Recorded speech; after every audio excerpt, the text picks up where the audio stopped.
Do you think we notice what we have or only after it's gone? I think we know what we have in the moment of achievement. We're like, yay, I've got this new thing. And then it very quickly becomes part of our lives and just it becomes very ignorable very quickly. For example, if you get yourself a new car, you're like, yay, I got a new car. And then a week later, it's just your car and you throw your McDonald's rubbish in the passenger seat footwell, you know? It's very easy to become unappreciative of the things that you once said were your goal.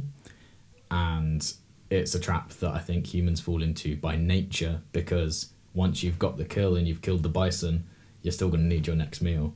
So you can't revel in that for too long because you need to get the next meal. What about you? What do you think? I believe it's a constant practice to have to be grateful for what we have.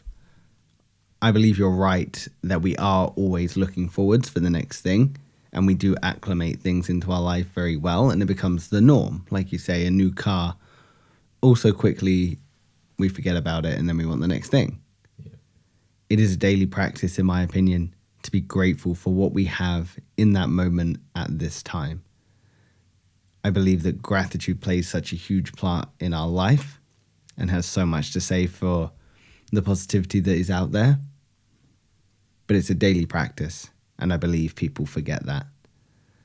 So, Will, speaking of gratitude, do you think we can choose to be grateful? Do you think we can choose our attitude? I think we can definitely choose to practice gratitude on the things that we've achieved. There's a saying / quote which I'm sure you were going to bring up later, but I'm gonna beat you to the punch. And you are currently living in one of your goals. You will have at one point dreamed to be where you are now. Maybe it was when you were a kid, but maybe it's a goal that you've achieved recently and it was set a month ago. And you think that happiness is on that side of your goal. You think, once I achieve this, I'll be happy. That's not true. You've got to achieve success and cover your baseline expenses, for example, if we're talking about money, and then learn how to feel happy and gratitude from that point. This is something that I've had to do recently, and it caught me off guard because I got to 100k a year sooner than I expected to. It was actually on my girlfriend Soph's birthday, 24th of July, that I hit 10,000 subs, and I hit 100k subs before that date. I was at 180,000 or something a year later. Absolutely nuts. Happened out of nowhere. But when that happens, I didn't feel an immense pat me on the back type feeling. It was more of a, but what's the goal now? I feel goalless. And I think I even spoke in the earlier podcast about how I'm feeling very goalless. Well, I found a new sense of direction now, but it's all overshadowed by just this amazing sense of gratitude and overwhelm at times on, I cannot believe this is my life.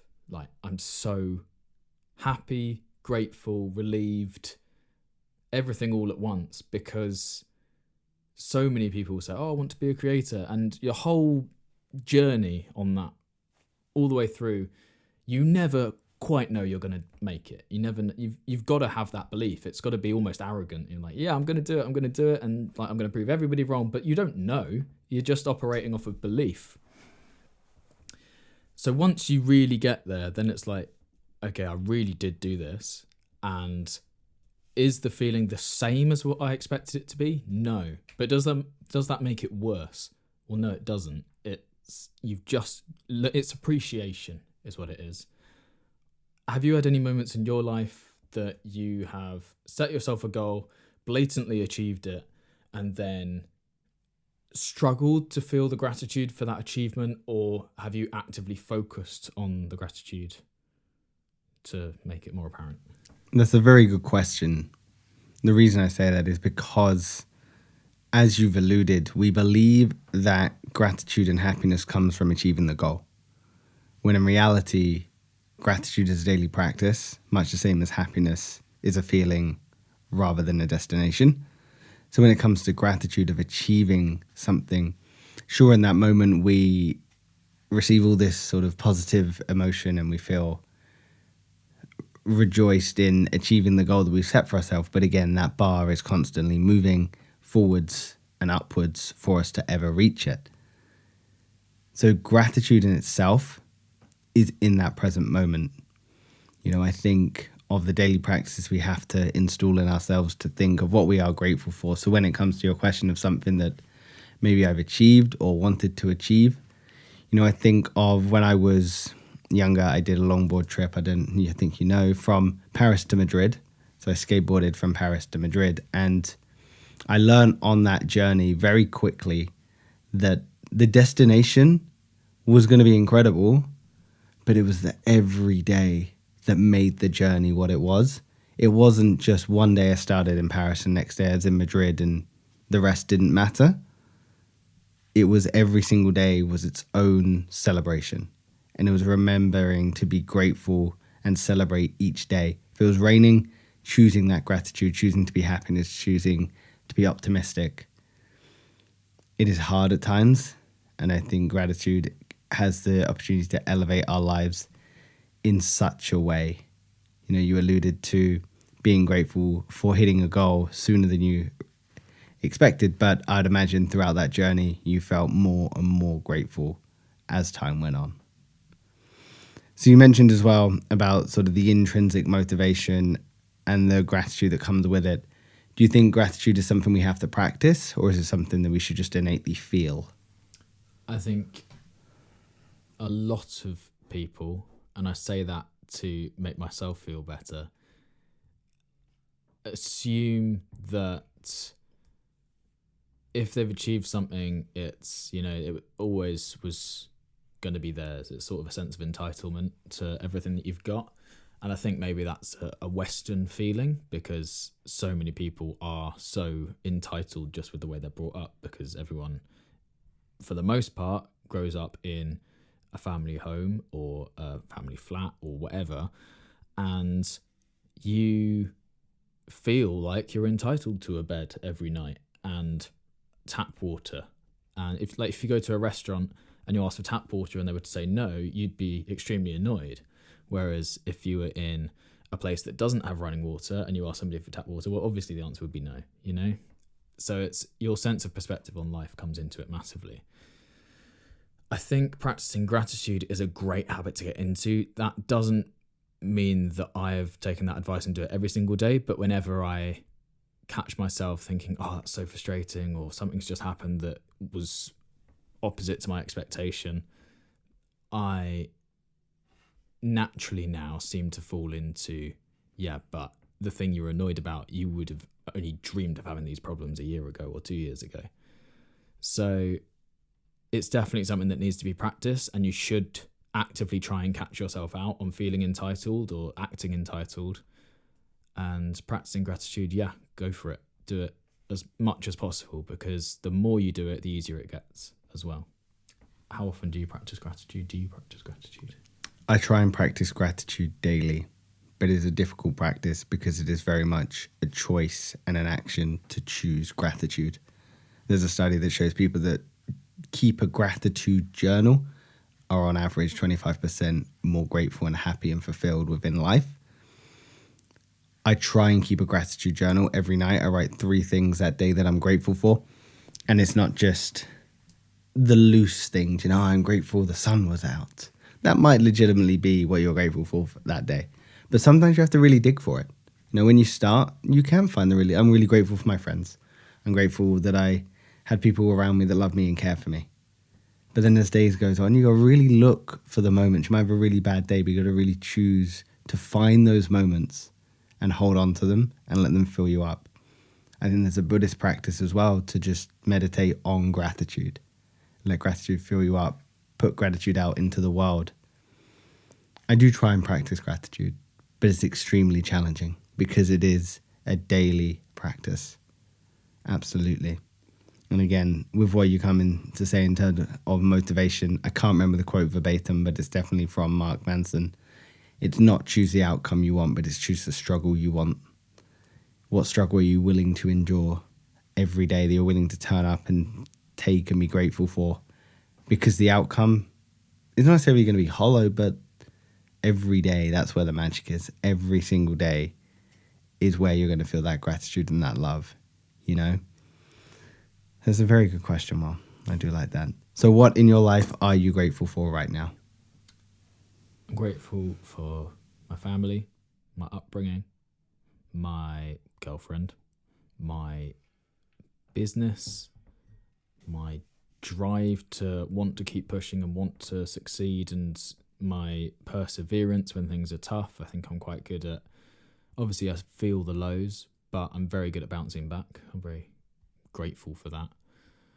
Very grateful for, my ability just to drive around, like I'm in a very easy position compared to a lot of people around the world, and extremely grateful for that. I'm going to bounce the question straight back to you. What are you grateful for right now in life? What are some things that you can remember writing down in your journal, for example? Of course, on a very loose level, I'm grateful for my health. I'm grateful for the health of my friends and my family and the people I love. I'm grateful I have people that love me and that I love as well. I'm grateful for the environment I was brought up in and the world I was brought up in. On a very loose level, those are the things I'm grateful for. When you get deeper into it, I have, I've traveled a lot. I've seen humanity at some really dark times. I've seen places of the world where what we consider normal here in the West is not out there. To be able to turn on a tap and have running, drinkable, clean water is unimaginable in some places I've been to. So on a very deeper level, I'm grateful for what we have, but there also comes a sense of guilt with that gratitude, because how can I have so much when someone has so little? But I think that's what gratitude is there for, is to keep you in that perspective and keep you in that hindsight and that knowledge, rather than sitting in boastfulness and arrogance and complacency.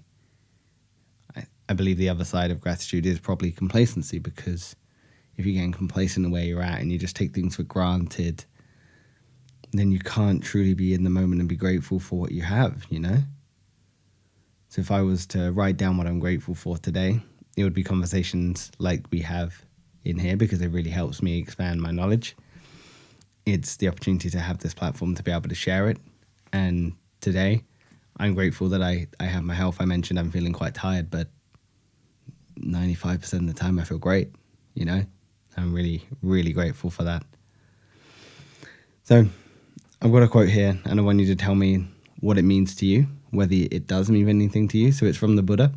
You yourself, as much as anybody in the entire universe, deserve your love and your affection. What does that mean to you? Again, I'll say it one more time. You yourself, as much as anyone in the entire universe, deserve your love and your affection. To me, that means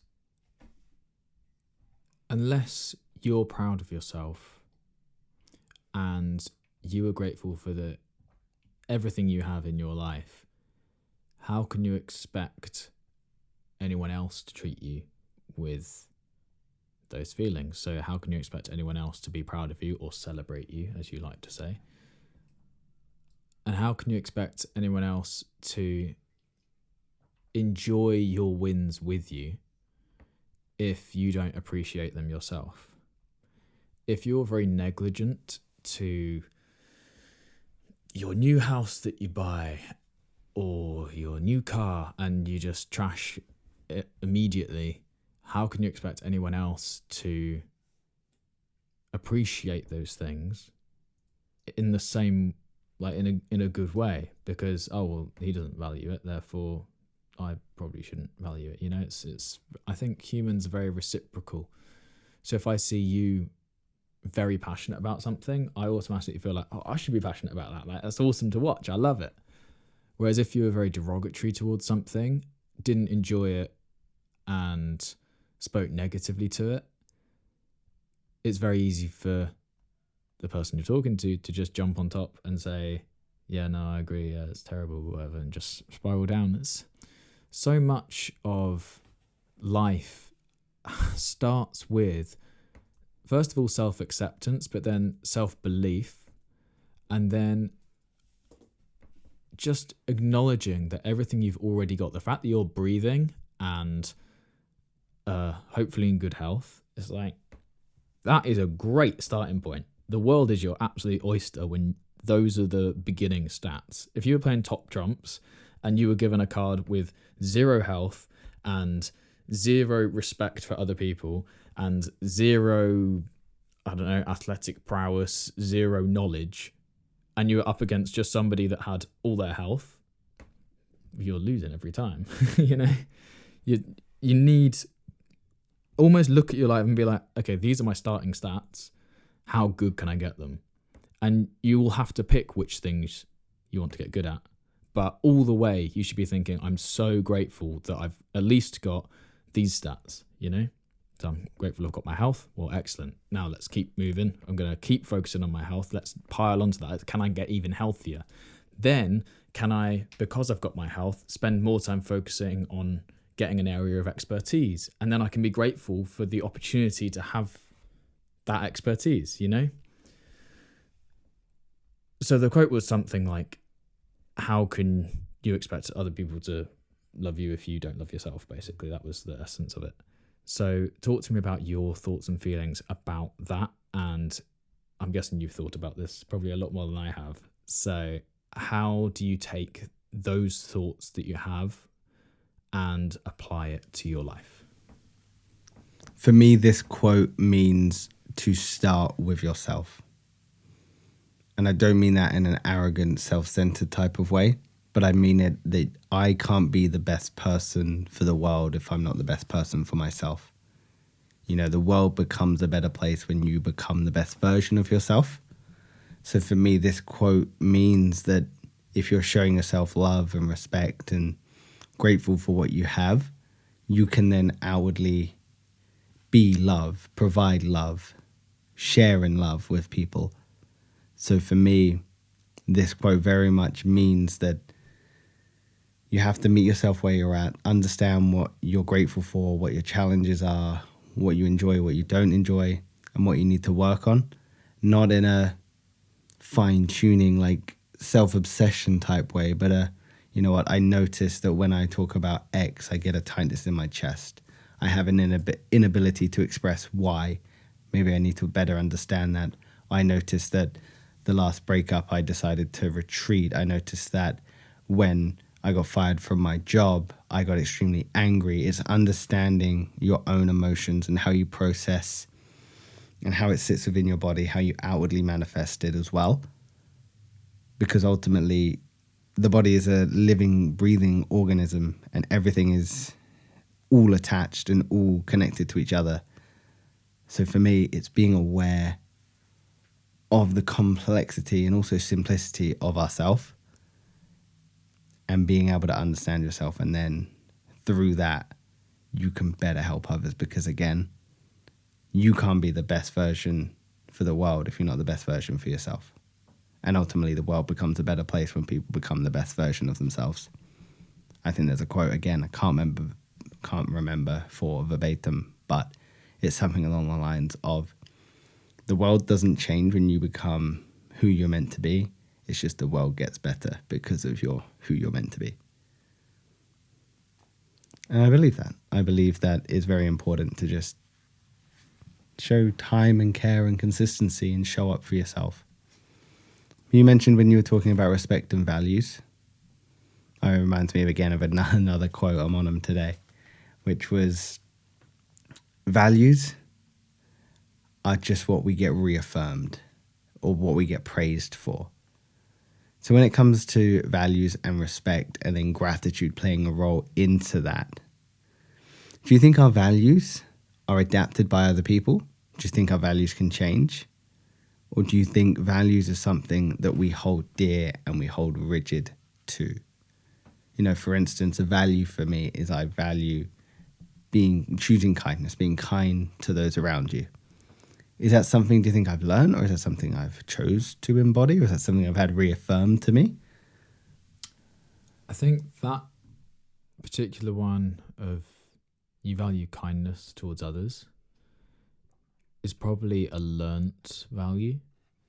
I think you can inherently have values that aren't learnt and are more built in, if you like. So an example of a learnt value would be, I think people should be kind to others. I think maybe a built-in value is more on a larger scale and less specific, which, to be fair, kindness, now I reflect on it, could be a built-in value. But I think the things that you value in terms of emotions, not materialistic possessions, are just piecing this together. I'm working it all out. So I think your values are what you inherently believe. I think you can then have skewed values or values on how you want to be perceived by others. But I would argue they're not your true values. They're what you want to put out into the world. It's a lot easier to focus on, if we'll call them your perceived values, because it's easy to make up. Like, I can make up what I think you want to hear. And, you know, you can say, and it doesn't necessarily mean that you don't believe it, but I feel like if it's one of your core values, you believe it with every inch of your body. Whereas if it's a perceived value that you're putting out into the world, then you just say it out of routine almost, rather than truly believing it. And this, I think, is one of the big problems with schools, because at schools everyone's like, oh, we've got our values, and, you know, one of our values is inspiration, another value is integrity, and another one is resilience, you know. And it's all well and good having these values in place, but they feel very surface level when they're taught to you from an institution. I feel like a value, you can't tell somebody what their values are. Or if you're going to be a part of this school, you must have these values. Well, when you're going into schools, when you're 11, say, going into secondary school, in England, you might not know what your core values are yet. You haven't seen enough of the world. So maybe the schools are trying to say, well, that is what they're trying to do. They're trying to say, look, if you're going to be a part of our institution, you're going to follow these key principles. And you are going to try and be resilient. You're going to try and be an inspiration to those around you. You're going to act with integrity. First of all, I'm not too sure if a lot of people actually know on a day-to-day level what those mean and what it looks like in practice. But they are exactly the things that if somebody was to say in an interview, say, describe yourself in 3 words. How have other people described you? Oh, well, I've been described as integrous, I'm resilient, I'm punctual, and I've been described as charismatic previously. It's like, yeah, obviously, but you're just saying the right stuff. It doesn't necessarily mean you believe it with every interview. It doesn't mean that's who you are. It's just words at the end of the day. So having values is, what seriously do you put above everything else in your life? For me, my values are very much serve others. I think that's a big value of mine. I think it's easier to consider values when you aren't so immediately concerned about your own well-being and your lower level Maslow's hierarchy of needs, because that's fair enough. If you are starving, have no shelter and have no water, and I'm telling you to worry about your values, it's like, no, you just want food, drink and shelter, you know. It's like, and who would blame you for that? So again, I think it's probably a privileged conversation that we're able to have here. And going back to gratitude, it's like, I'm very grateful that we're able to have this conversation. It's the fact that both of us are adults, for a start, like the fact we've made it, we've survived childhood, you know, that's not just a given. It's if you are lucky enough to be able to sit down and think about what your values are, and I strongly encourage you to at home, you already are in a fortunate position. And whatever your values are, it's okay for them to be subject to change. So many people, I think, will say a statement in their early adult life and absolutely believe it with every fibre in their body. But as you get a little bit older and a little bit wiser, you might decide, actually, that might not be the best phrasing of that value. Or I've actually now got evidence that, yes, this applies, but only in this very specific situation. And I've now think I've got a better value. Having the courage to be able to then change your value and say, actually, I don't think that's right. There's something wrong there. This is now my new angle on life, and this is how I'm going to approach it. And when I say you say, I don't necessarily mean to other people around you, but these are the conversations you must have with yourself to know how you're going to act in each scenario. It's like creating systems in your life so that you can represent yourself in a way that doesn't appall you. And that would be my thoughts on that. So values are something that you can live by on a day-to-day to allow yourself to navigate life. And you mentioned there about lived experience. It's very hard for someone that's maybe a little bit younger, has less experience, to formulate such robust values. So lived experience is very important. Do you think you have a lot of lived experience? I don't.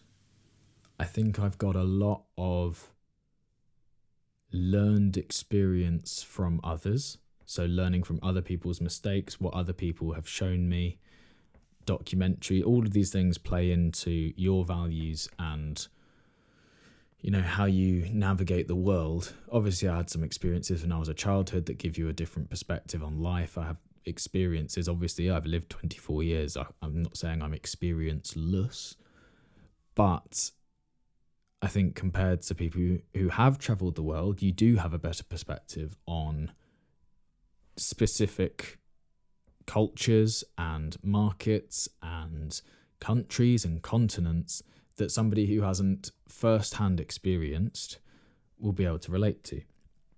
Does that mean that my values then, compared to yours, are useless? Well, no, because I'm still going to navigate my life in the way that I see best fit. And as soon as I get counter evidence, as I say, it's okay to reevaluate your values and adjust from the new experiences that you've had.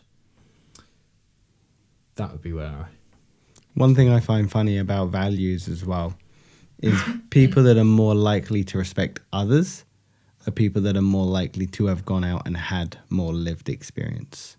That's my perception. People that have gone out and had conversations with people that didn't grow up in the same town as them, that have a different upbringing, are from a different ethnicity, from a different country, they're more likely to have more respect and kindness for others rather than ones that maybe feel a little bit more insular. But I think lived experience is something that is extremely valuable.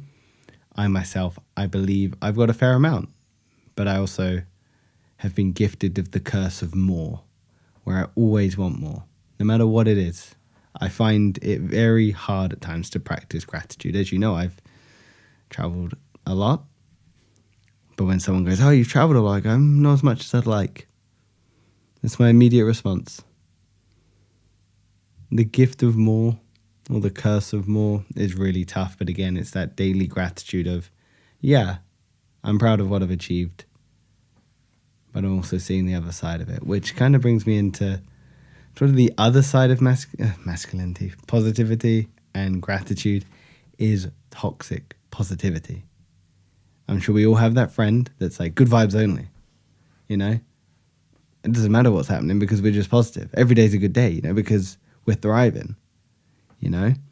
There's a quote here from an author: toxic positivity is the denial of authentic emotional experience in the name of false optimism. So again, for me, that encapsulates like good vibes only. You know me, I'm all about the good vibes. But toxic positivity. again, dismissing someone's pain with just be grateful it's not worse. You know, it could be worse. Don't worry about it. So what role do you think toxic positivity or lack of practicing gratitude would have in this modern world? I'm going to ask you to answer that first.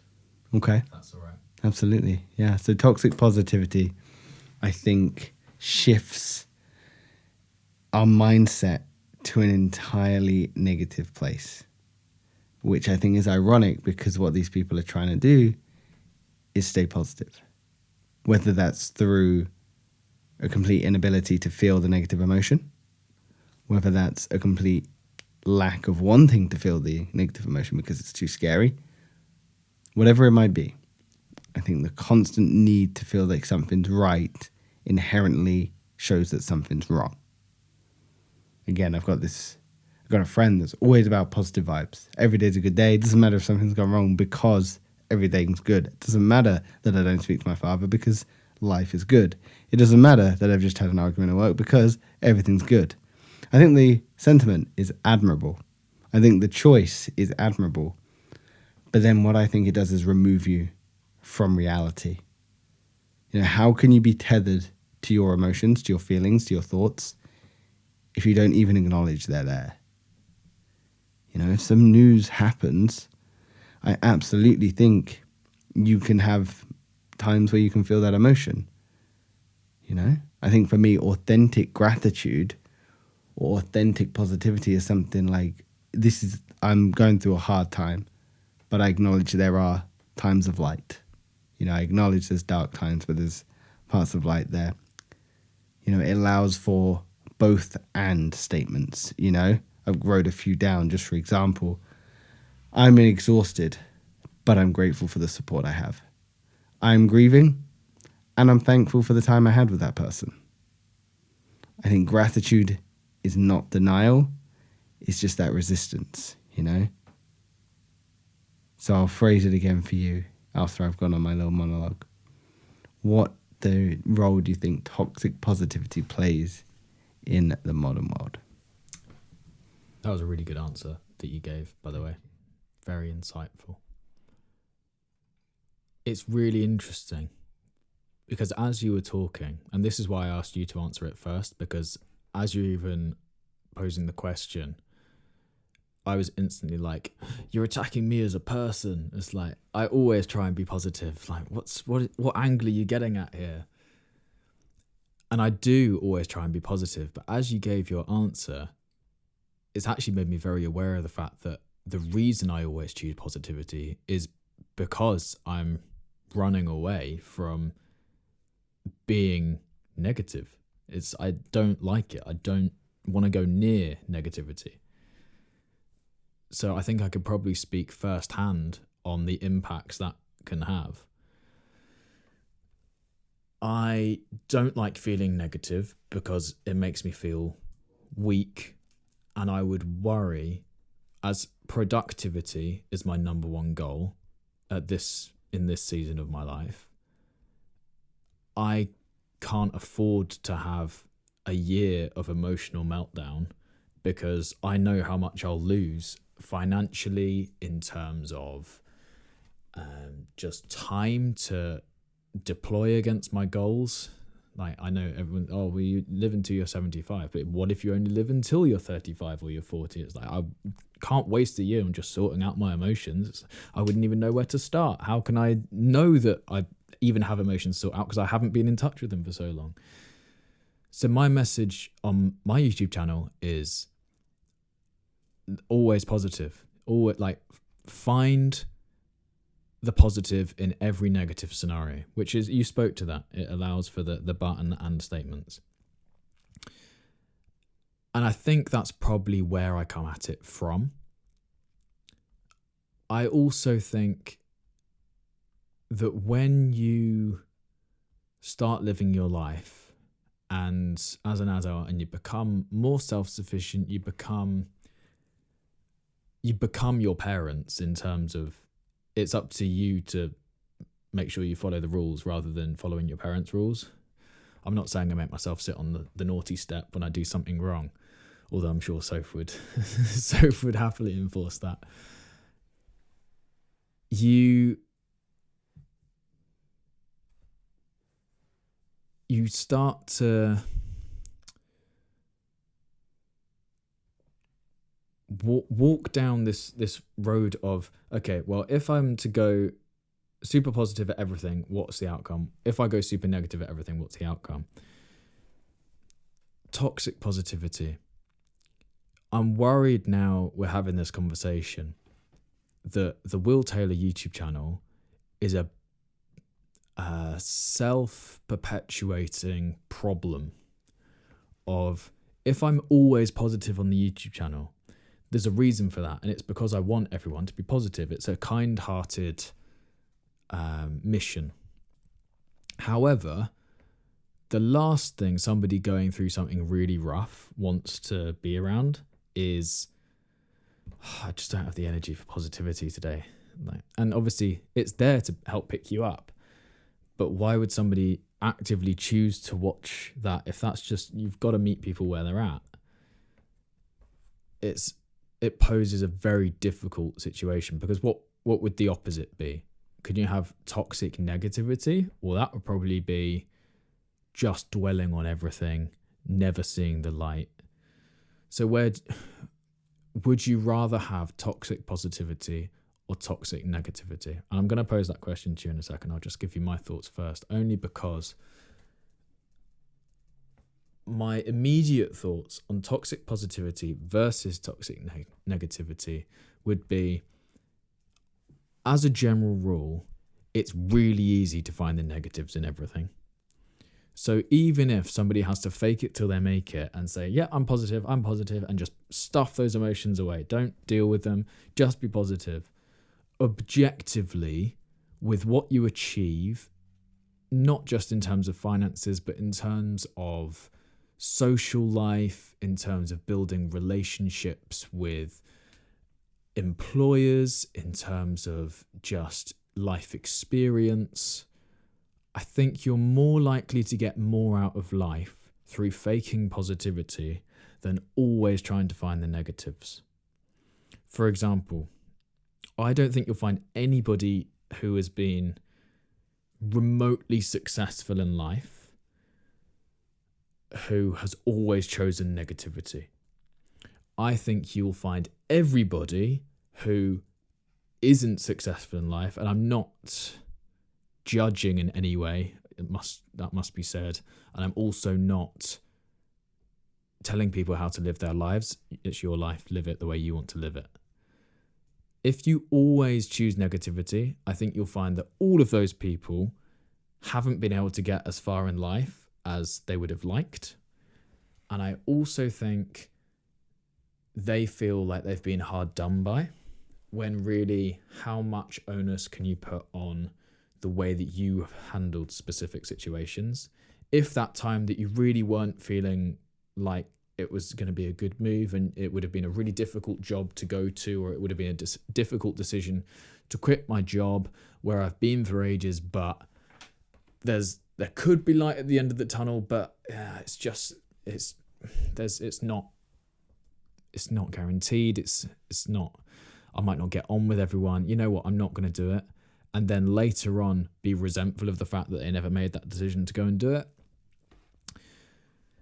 It's just that's a rougher place, I think, to be than if you grab every opportunity and just see where it takes you. One of the things my dad always told me growing up was, if you have an opportunity, take it. And honestly, 99% of the time, absolutely worth it, even if you're apprehensive going into it. There's this one time, and I had it going round and round in my head. I was at year 6 camp, which for those of you who are in the US, year 6 in the UK is like age 10, 11. We went away for like a week holiday with the school. We stayed in some lodges. It was cool. I think it was in Wales. We went caving, which was really good fun. I was absolutely smashing it. Put my head between these 2 rocks so it caught my helmet. You span your legs around. You use the strength of your neck to get I was like one of the only kids that could do it. It was awesome, right? you got to this part of the cave and it had like waterfalls in it, and you could do jumping off the top into the bottom of the water. I was like, yes, I've always wanted to do this. This is great. And in back of my head, I was like, every opportunity, let's take it, let's go. Like, I'm actually excited about this. This isn't a difficult decision. So I jumped off the first waterfall, which was great. It was like there was a small one, a medium one, and a big one. Small one, easy. Like, I don't even think I bothered with it, to be honest. It was like a foot high. I was like, oh, what's the point in that? I'm going straight to the medium one. I'm going to be front of the queue. I jumped off that one, but I slightly slipped at the top of it. Landed absolutely fine, no problems.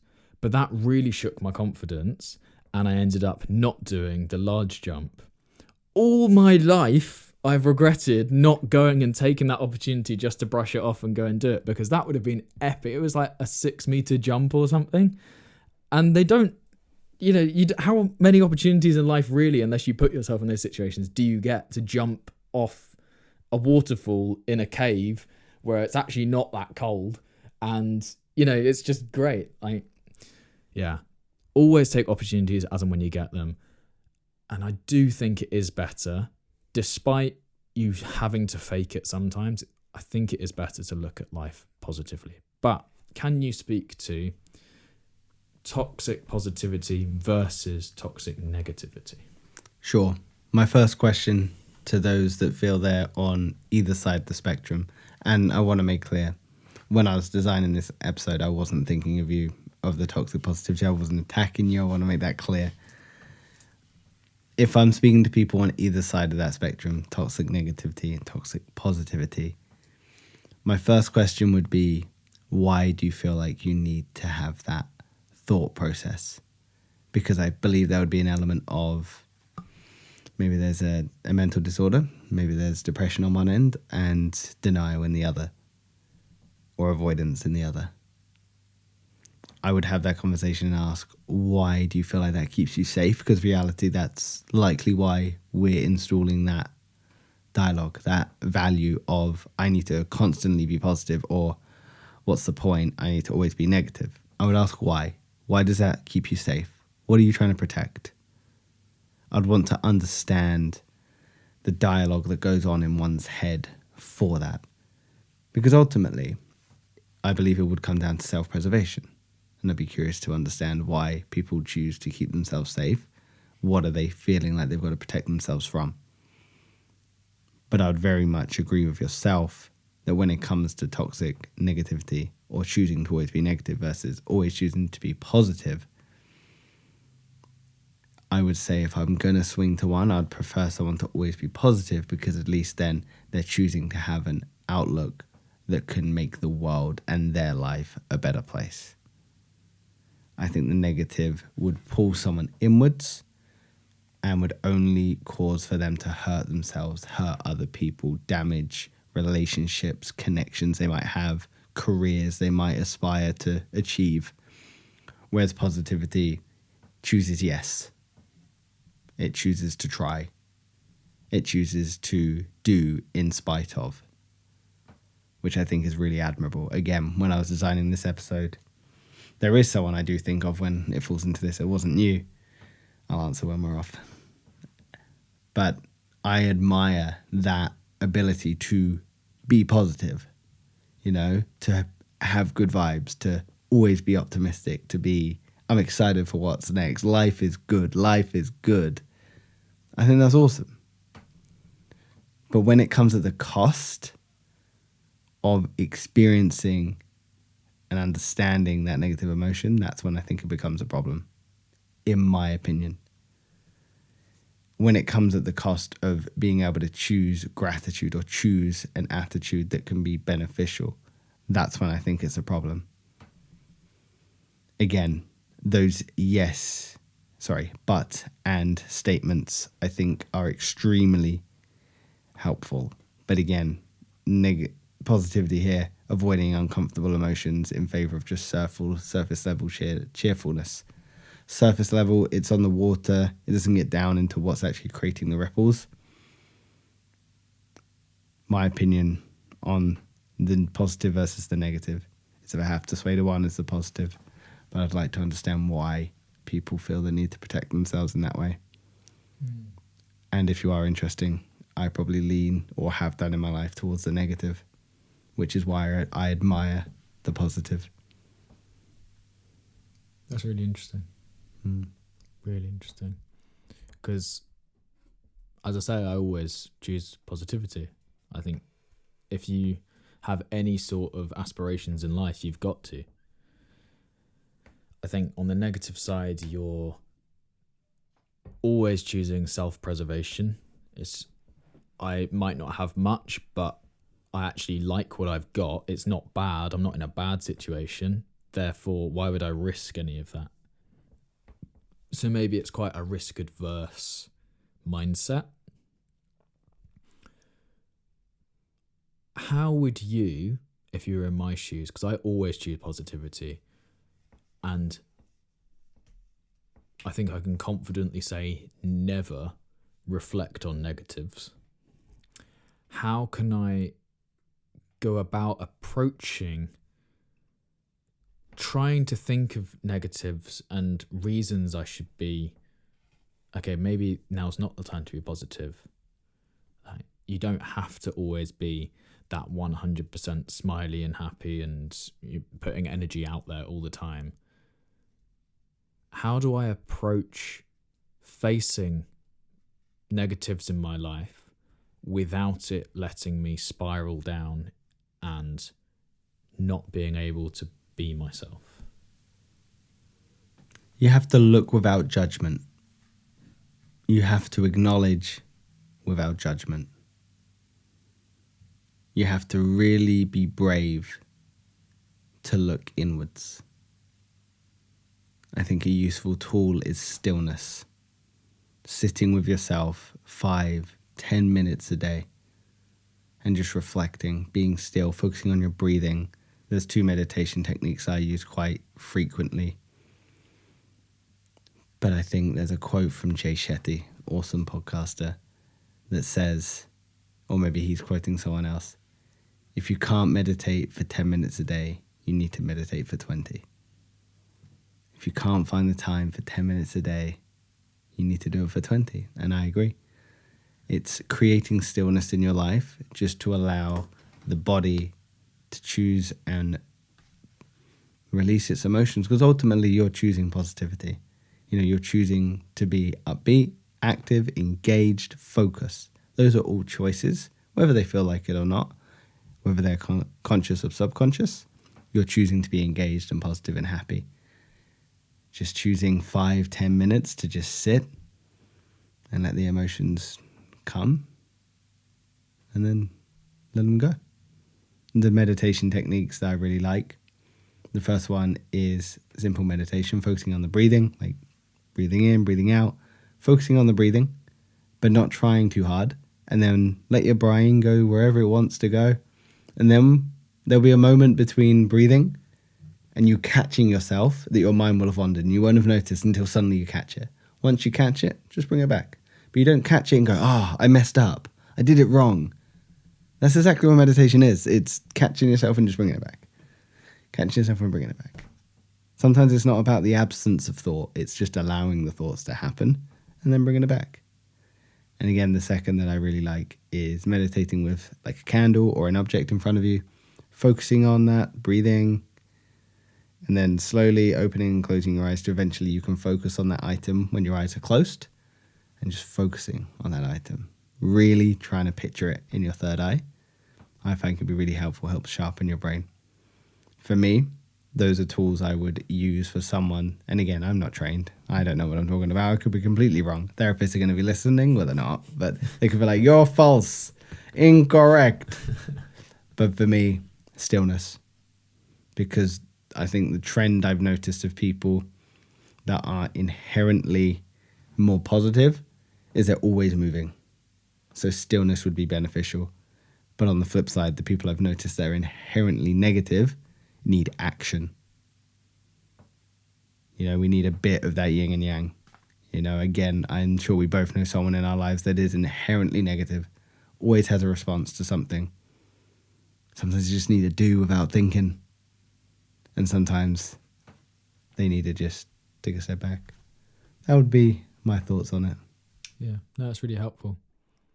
I've definitely found meditation helpful in the past, and I've never thought to meditate using an object to focus on. I've always tried to like focus my eyes while they're closed, if that makes sense. And that's a really good way of making sure that like I don't think. It's just really still. And yeah, that's definitely something I can do and apply. And as you say, I'm a doer. I'm a positive doer. But I think that's what you'll find hard about meditation is really the absence of doing. You know, you're like, I must focus on this thing. Yeah. You know, you're going into it, but I must focus. When in reality, just chill out. Just let your brain go wherever it wants to. Just breathe. Let your brain go wherever it wants to. Oh, it's gone. Let me bring it back to this breathe. Oh, this is nice. And suddenly you're having this internal dialogue and you don't even notice till like 5 minutes in. You're like, oh, wow.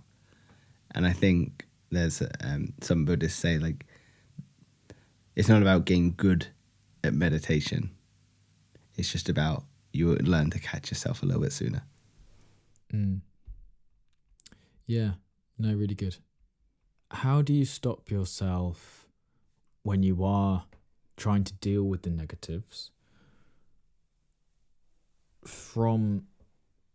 because I have a feeling that because I have such an urge to be positive all the time, the negatives I'm running away from by doing that are probably quite deep and dark and will take more than one day or session to really face and not get over, but come to terms with.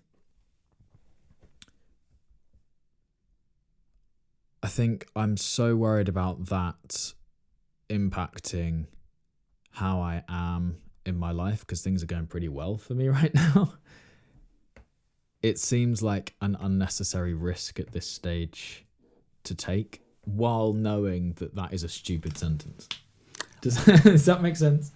I don't believe it's stupid because I believe that everyone is on their own journey and you might choose to never do, I'm going to put in quotations, the work, because that might not be work that you need to do. It might be something you choose to do in a year, 10 years. It might not be something you choose to do at all. But the one thing I've learned through my own journey with therapy, and again, all the way up until I was 28, 29, whenever I decided to go to therapy, I just ignored it. I didn't want to face it. I didn't want to choose to do it. I didn't want to opt into therapy.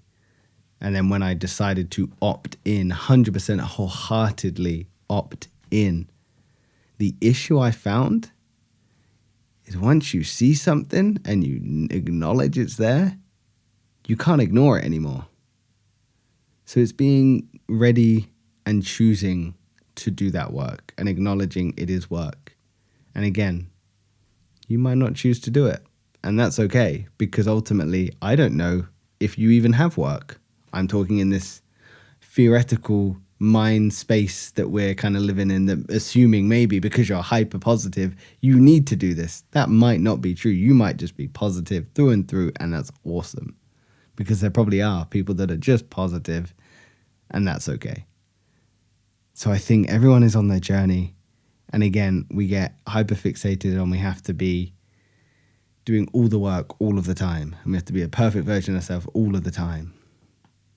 That's not always true. You know, we have times where we can just take a back seat and focus on something else. For me, I'm really in that journey of self-discovery and self-journey. But when I was your age, absolutely not. I remember being in Costa Rica with this girl I was traveling with, and she was like, oh, I think everyone should go to therapy. And I remember having this full-on argument being like, absolutely not. I do not need therapy. Like, that is the most ridiculous thing anyone has ever said. And now, as you know, I'm the biggest advocate for it. So everyone is in different stages of their life, and everyone will come to terms with whatever they need to or wherever they feel like they need to at different times. And who am I to tell you what's right? That's my last thought on that. No, it's really helpful. I appreciate it. Thank you. And I'm sure it's useful for our viewers as well. Absolutely. Our viewer. Well, in 10 years' time when we're huge and people are watching it back, because they're like, I want to be an OG and claim. They'll be cringing. Yeah, we will be, yeah.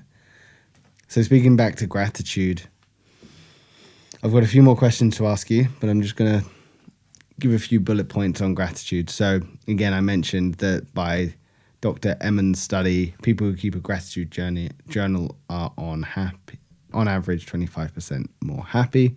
Gratitude reduces cortisol, which is the stress hormone, improves sleep, and boosts mental resilience. With those things in mind, what's one thing in your life right now, big or small, that you want to stop taking for granted? My girlfriend. She does so much for me that just because she does so much for me so naturally, it's been very easy just to ignore and just carry on with my life because there's been so much stuff that's just been sorted for me ahead of me and I've just been ignorant to it, basically. I am so immensely grateful for all the things she does for me that allow me to be incredibly selfish and try and do this whole self-employed thing where I'm my own boss and I work my own hours and I can just do whatever I like whenever I like because I'm the big boss man. It's like I couldn't do any of the stuff that I do now if she wasn't making sure that I'd remembered to eat today or woke up this morning or made sure that I made some videos on time or held me accountable for doing a certain number of emails, asking for gigs, chase it like accounts payable, accounts receivable, all of this stuff, which she's not even a PA or an assistant of any kind to do with my business, but she is the absolute fundamental instrument to it all. And yeah, I don't tell her enough. I don't think there's so much gratitude there that is just left unsaid. And it's through nothing but, just me not doing it. Well, I just need to be more openly grateful. What about you? What in your life? Mine is less of a person, more of a situation. I alluded to earlier today how I always feel like I want more. And I've always seen that as a good thing because it's kept me wanting to go to a new place, try something new, meet new people, get a new job, earn more money. What I'm really grateful for at the moment is just where I am. Not wanting more or leaving more to the side, just being grateful for where I am. Again, I always thought it was a positive wanting more, but now I reflect, the more I go on my self-development journey, the more I learn about practicing gratitude, that is great, but it hasn't allowed much space to be where I am. I'm not so much living in the present as more expecting more to happen in the future. And again, it's that quote that you've achieved every single thing you wanted to. You've reached every goal you set out, and it still hasn't brought you happiness. I want to practice gratitude for the moment I am in and the situation I'm in, because I have not done that well in the past. Last question for you, Will. If everything in your life disappeared tomorrow, except for the things you were grateful for, what would still be here? So the things that remain are the things I'm grateful for. Things you are grateful for. So what would disappear? Yeah.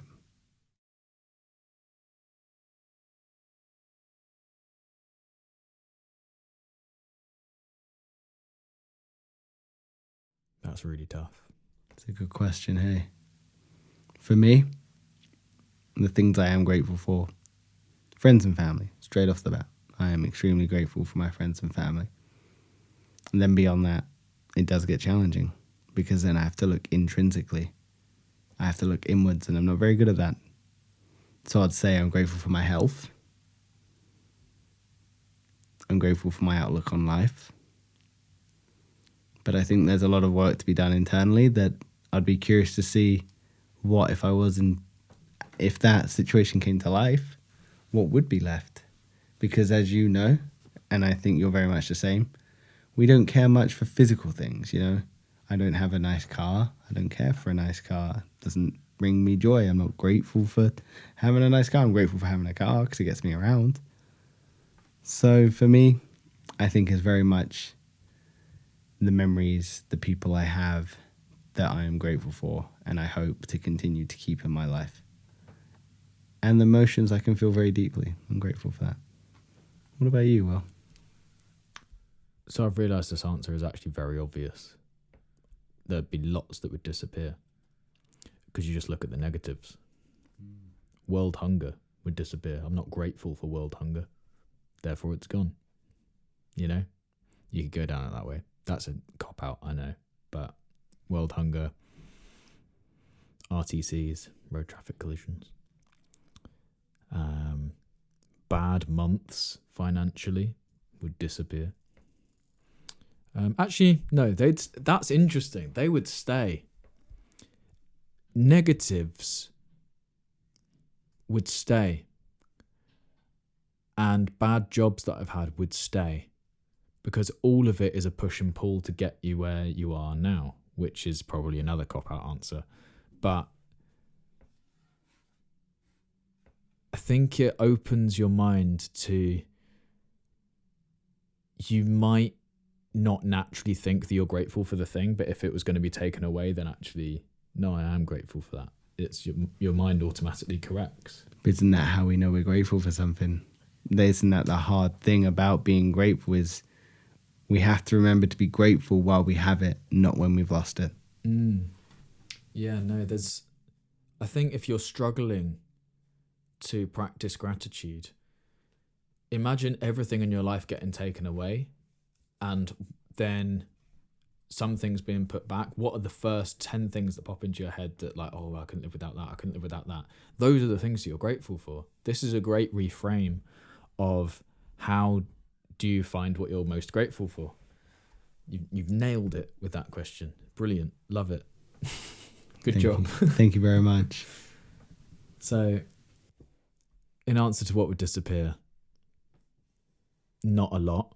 Does that mean that I am regularly thinking about everything that I'm grateful for? No, it doesn't. But if it came to the extreme scenario, because obviously there's levels to it as well. I'm far more grateful for some things than I am other things.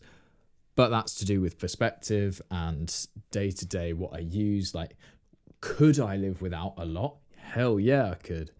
But that's not the question. The question is, if I wasn't grateful for it and it went out my life, then, you know, what would be gone? Would I miss it?